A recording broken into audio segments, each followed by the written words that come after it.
was. Whatever it was, it had to be bad, and it had to do with me. That weight crushed him, making every breath heavy and disheartened. But whatever it was, Sven guessed it was going to have some pretty serious repercussions for all of them down the road. "Damn it, Galen. Why didn't you tell me?" he muttered, crouching low. He wanted to rant, to rave, to vent his frustrations. But there was no point in getting angry at the dead. Galen couldn't do anything to fix it now, no matter how much Sven wished he could turn back time. "Hey," Ash muttered shyly as she approached, holding a hot, steaming bowl. She glanced at Galen's grave, then focused on Sven. "Stew? It's your favorite. Lentil and lamb shanks." He stood as she handed him a rough-hewn wooden bowl. Sven lifted it up with a weary smile and inhaled. It sure did smell delicious. Lloyd sure does know how to cook. Always has. Sven's stomach rumbled, and he realized, to his surprise, that he was hungry. Starving, even? How long had it been since Ash had brought him breakfast that morning? He'd been out by the grave all day. "He put extra meat in it for you," she said, noticing how hungry Sven seemed to be. "In addition to all that extra spicy stuff." "Thanks," Sven muttered, giving her a wry smile. "You know how much I like spicy stuff."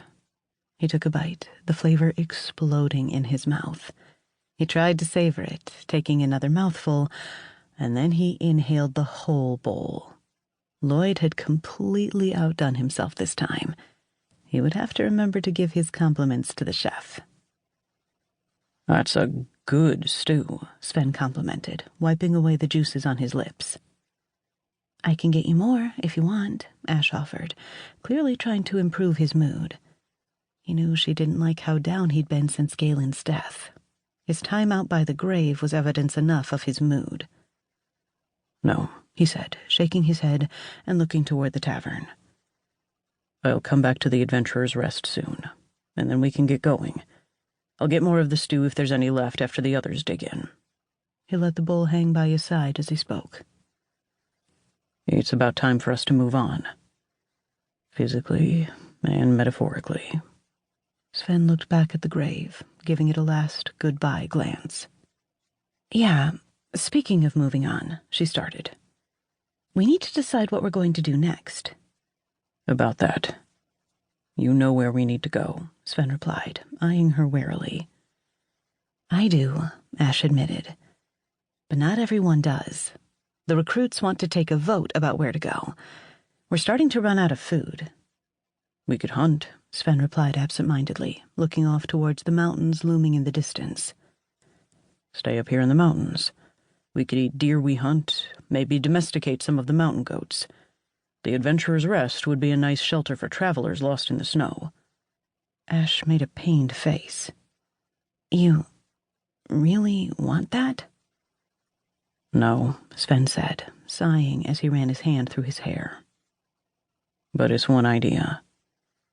"We need to be ready, Sven. Things have been set in motion, and we're still playing catch-up," she said, and he couldn't refute. In fact, he very much agreed. "We have to stop whatever this is. Otherwise, who knows what might happen." "I know, but I'm trying to figure out what happened, and not just with Galen," Sven explained, and Ash's expression softened. She knew exactly what he was talking about. "We have to go back to the Dreadmore," Ash stated. Sven knew there was no avoiding it. "I know." He sighed again. "It would be easier just to stay in the mountains and run an inn, but that would be staying ignorant to what's happened. It would be running away from the problem." "You know you'd get bored in about 5 minutes, Sven." She cracked a grin, letting out a short laugh. "And that's even if there wasn't a super depressing reason to get out of here." "I don't know," Sven said, his gaze wandering toward the mountains and the forests. "It's pretty here. Quiet, too. Maybe I'll get used to it. It wouldn't be the worst life to live." But he had to admit that she was probably right. Even as he looked at the sun streaking across the clean mountain peaks on the horizon,